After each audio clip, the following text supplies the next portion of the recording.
What's going on, everybody? This is Gainz Gaming. Today we are talking about this KVK and kind of just recapping all of the different stats and just kind of giving my thoughts on this KVK overall.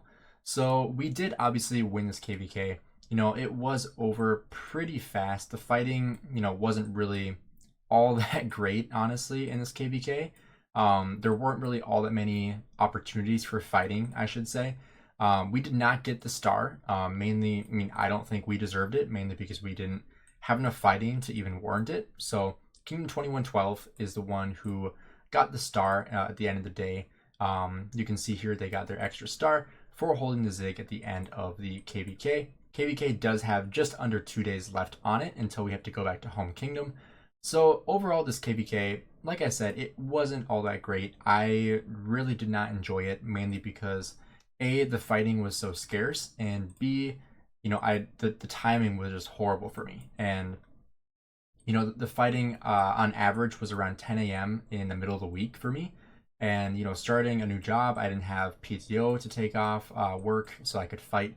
So that kind of sucked overall. But typically in these zones, fighting lasts more than a shift at work. And so if you in most KVKs, if you're missing the first pass opening fight, when you get back from work or when you're home, typically there's still fighting going on, like still a good amount of fighting, and fighting might last a couple of days until the zone is decided. In this KVK, it wasn't like that at all. The longest fight that we had was basically like 5-6 hours. And both the big fights that we had, I was at work for the entire time. And by the time the KVK fighting was over, I really didn't have any stats at all. And so this KVK, like I said, just really big disappointment. I got like, it was at like 3.5 billion kill points. I literally only got like 200 million kill points, which is probably the lowest kill points I've gotten since KVK 1 or 2, which is just crazy to me. Last KVK fighting against 1034, one of the top kingdoms in the game, with insane whales that we were fighting in the field. I pulled over 500 million kill points against them, and that was in like a fight or two. And the KVK before that, I had tons of kill points as well. So this KVK overall was just really disappointing, both from a fighting standpoint and a stat standpoint as well. I also had to drop a significant amount of power of killing off 3.3 million troops. You can see I am down to 66 million power, which is the lowest I've been in a while, mainly because my cap for this next KVK is at 80 million. And with the troops I've killed, I did also kill off some siege as well, but the troops I killed were predominantly T5, minus this 700,000 T1 siege that I just didn't want. I just ran that into my farm city. But you can see about 2 million T5 dead out of all of this, a little over 2 million T5 dead. So that's 20 million power that I killed off in just T5 alone. But I'm going to get 10 million of that back. And so my cap before this next KVK is going to be 80 million. So I needed to make sure I gave myself like a 2 million power buffer. That way, if we have events going on that I need to train troops for, I have that ability. So this next KVK, I'll be a little bit slimmer in power. I will obviously be able to push for pre-KVK, but right now, this is my troops at the end of this KVK. I did keep a lot of T4 since I'll be fielding that mostly, and then using T5 to, die in flags and forts and rallies. I'll be training T3 in order to upgrade to T5 most likely over this off season. Probably won't be very long because I'm sure we're going to jump right into our next KVK, at least I hope. This way I can upgrade these to T5, get extra points for pre-KVK. But we are going to jump into the season accolades that we get here. This is really, really cool. I think this is a great addition that they added to KVKs. If you guys have not finished a KVK yet, this will happen at the end of your KVK where you'll be able to see all the stats from the kingdoms. You can see this guy from WO94 has just destroyed in this KVK. He won the healing leaderboard, the kill leaderboard, and the death leaderboard. So this is just crazy. So we're going to go ahead and take a look at this. You can see he is from Water Camp 2894. They are the ones who finished with the Zig, so they're the ones that deserve the star for sure. We can take a look at the kingdom stats first. So you can see this is the healing leaderboard. See the most amount of healing units. So this is not minutes, this is in units. So this could be T4, T5, all the way down to T2. It does not include T1 units. So this is just from healing T2 through T5 units. So you can see 2112 and 2894 finished with 4 billion units healed. We were second at 3.3, and then the wind camp was at 3.2. And take a look at the killing leaderboard. Water camp at 4.4, wind camp at 3.8, earth camp at 3.5, and us at 3.4. So you can actually see the trade as well between different camps. So you can see the water camp traded positive in their kills. We also traded positive in our kills, just barely by about 100 million. But everybody else traded very, very positive in their kills. Like wind camp 3.8 kills to 3.2 heals. But then you also have to take into consideration the death leaderboard, in which this is the total amount of troops that died in this KVK. So from water camp, 695 million dead troops. You can see we are all the way down in 6th, so we had really no dead troops in this KVK. We traded very, very well when it came to flags, fort rallies, pass rallies. We traded extremely well in those situations, so we had very low deads, and so that led to a lot of people having to drop power on their own, which really sucked. Like, you really don't want to have to run troops into cities and basically delete troops, because you'd much rather have those troops go to actual fighting. And you can also see the different camps that didn't perform as well, either from lack of activity or lack of fighting ability. So you can see our campmate here in fire had 66 million dead troops, which isn't really a lot at all. But in general, not many killing happened in this KVK anyway. Water camp had the most fighting against the top right camp, which I believe is the wind camp, against 1446. And so, that was where the most fighting happened in this KVK. And, water camp definitely took the most amount of deads, but they also had the most amount of deads to give. If I pull up the KVK map here, you can see that the water camp actually had the most amount of power to lose. They had the most power by quite a bit. You can see wind camp 31.7 and then water camp 35.5. So they had a lot more power to kill off at this KVK. And fire camp, we also had quite a bit with 31 billion power. Earth camp 28.7, and then you can see down in the bottom, Greenwood and Daybreak also had between 28 and just under 30 billion power. But water camp definitely had the most amount of deads to kill off. So they definitely did that in this KVK. They were not shy in killing off their troops.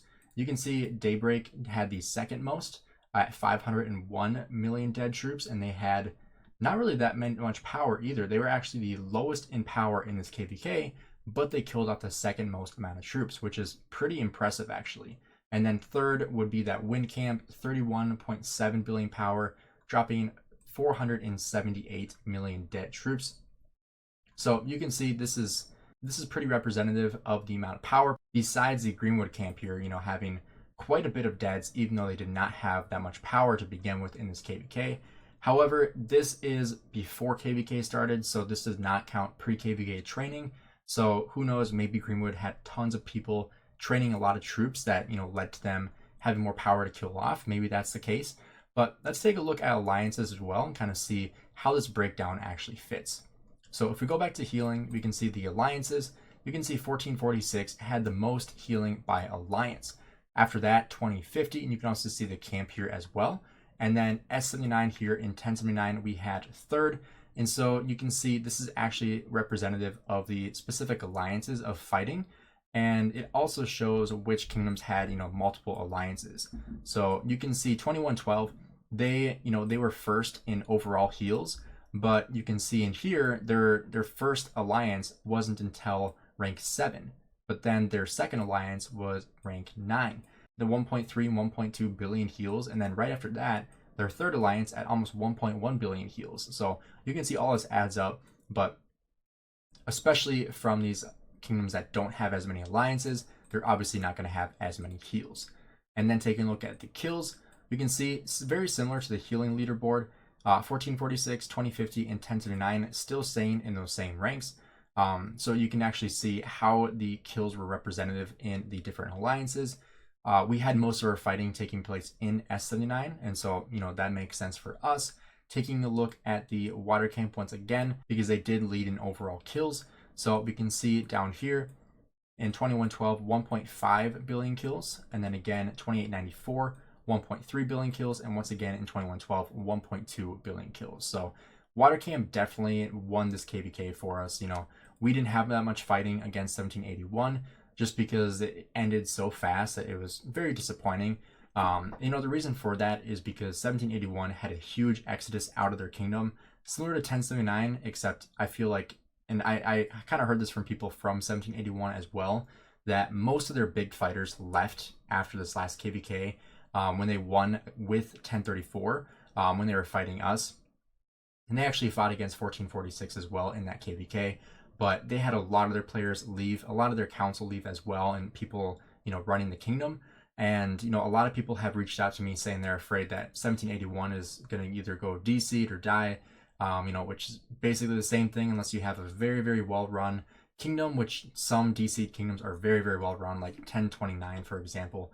But, a lot of people are worried about this kingdom dying, mainly because of, the lack of showing up in this KVK and the lack of fighters that left. And, we've already taken in a couple people from 1781 that wanted to go to a fighting kingdom, so they came here to 1079. Let's go to death leaderboard here as well. And you can see this is where we actually fall way off. We are in 16th place in the Alliance Deads. Like I said, we did not take negative trades really at all in this KVK. We traded very, very well when it came to deads. So you can see we are ranked 16 with 109 million dead troops. Rank 1, 2045. And then rank 3 was 1446. So Wind Camp seems like they traded pretty negative against 2112 and 2894. This is really where the bulk of the fighting was, like I said. They had the most rallies, they had the most field fighting. They really had the best KVK out of anybody. I feel like they were also very respectful of one another. They were just looking for a good fight, and they got that in their Zone 5 and Zone 6 fight. So I'm really happy for these two camps because they're great kingdoms as well. But 2894 and 2112 definitely deserved a star in this KVK, and they got it. They definitely deserved it. But looking at individuals, I want to point out a couple individuals as well. And, it's going to be a very similar story here where we see Wind Camp and Water Camp really taking the cake here. So we can see top three. This guy, I don't know how you would pronounce this, but, WO94. You can see WO is in his name as well. But 2894, he won in the total heals, 101 million healed troops. He had 236 million kills, and he had 15.1 million deads. This is just crazy. I actually want to see how much power this guy has still, because that 15 million deads is crazy powerful. So let's see if he's still on here. He was from 2894. Here he is. So he has 9 billion kill points, 151 million power. And keep in mind, he had, 230 million kills in this KVK. So that's a majority of his kills in this KVK. I wonder if he bought this account, and 15 million dead troops. And keep in mind, this is T2 to T5. So this is probably mostly T5 deads that he took. You can see 282 million power at the start of this KVK, 36 million deads. So over half his deads are in this KVK alone. So he performed very, very well in this KVK. And, their camp in general performed very, very well in this KVK. So huge shout out to those guys in the Water Camp of 2894 and 2112. Take a look at kills once again. These are the top performers for killers. So let's actually see how many people had over 50 million kills.